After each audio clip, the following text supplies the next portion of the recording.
December 18th, 1944, day 3 of the Battle of the Bulge. Hitler's 6th Panzer Army has advanced more than 65 kilometers into Belgium. Leading the attack is Kampfgruppe Piper. This powerful armored column from the elite 1st SS Panzer Division seems unstoppable.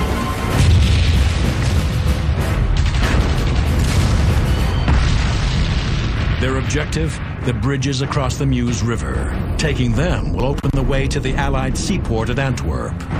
By the morning of the 18th, Piper and his tanks are only 68 kilometers from the Meuse. Nothing stands in their way but a handful of Americans defending the bridge in the village of Stavelot. A big Tiger Royal swept over the hill, come down to the bridge area, and he caught Sergeant Armstrong's half-track before they had even a chance to get out of their vehicle. We knew that big Tiger Royal tank was coming. They're bigger than most buildings, for God's sake. We could hear it coming.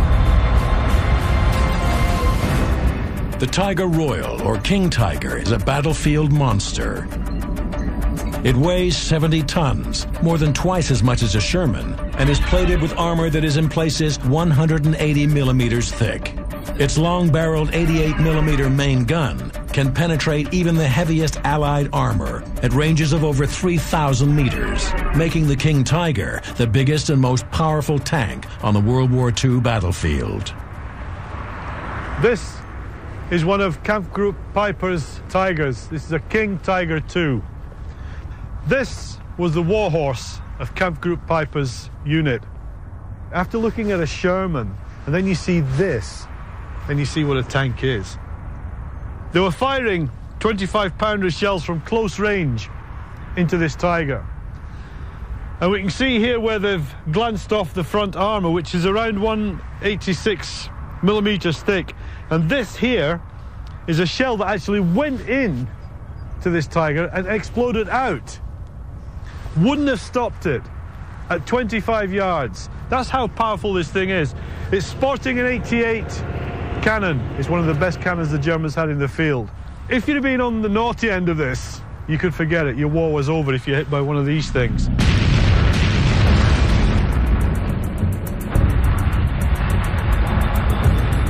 We knew that big Tiger Royal tank was coming, and Lieutenant Doherty had already started ahead. He and Sugar, his driver, jumped out of the vehicle just a few seconds before the Tiger Royal fired and picked that Jeep up and knocked it across the road in pieces practically. Now, we know we're next. There's nothing on earth we can do except try to get out of there.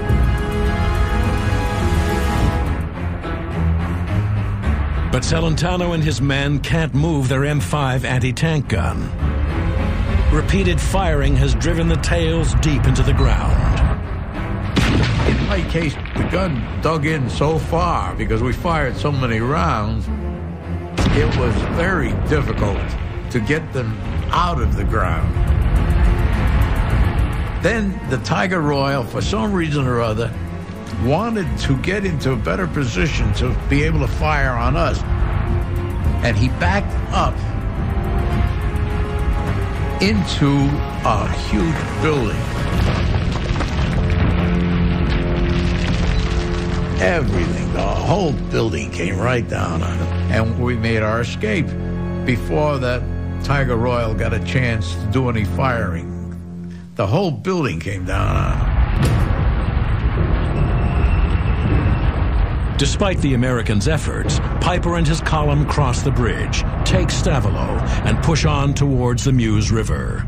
Piper leaves behind a small force of SS troopers to protect his rear, and they quickly live up to their notorious reputation. As Piper's pushing west, the troops behind him are basically running riot. They're going into houses, they're throwing hand grenades into cellars full of civilians. Babies as young as 9 months old, pensioners in their 70s. They're doing just what they want, basically.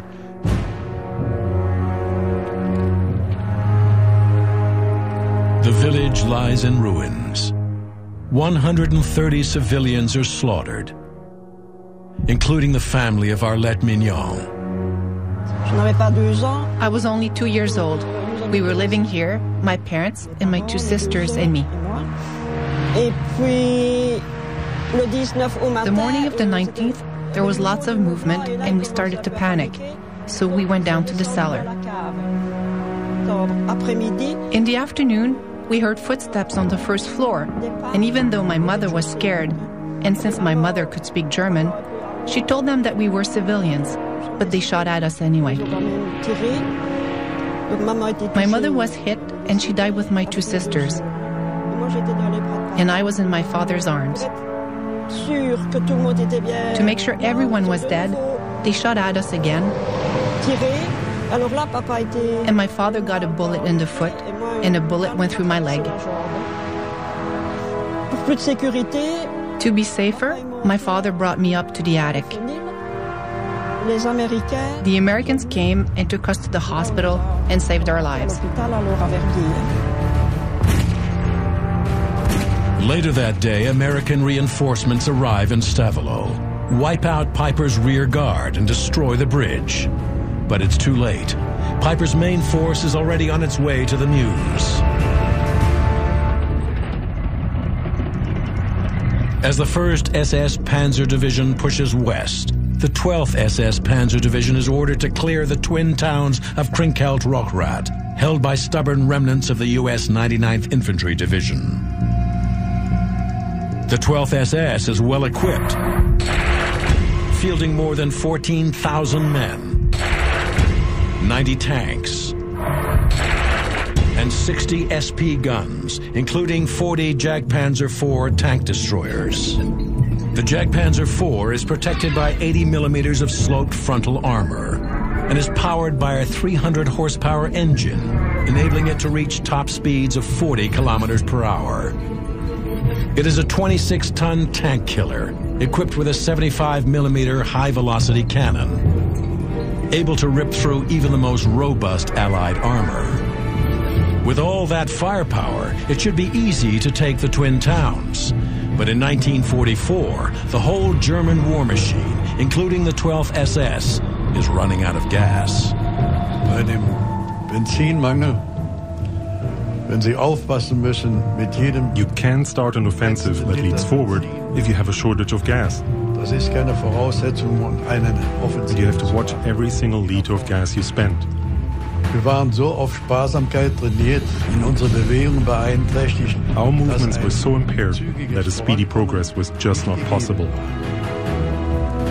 Ich sagte schon mal, wir haben And inwardly, we were hoping to reach American gas dumps. Benzinlage zu erreichen.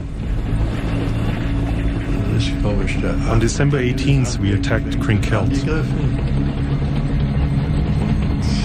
Sind auch in die Ortschaft reingekommen. And we made it into the center of the village, close to the water tower in Krinkelt.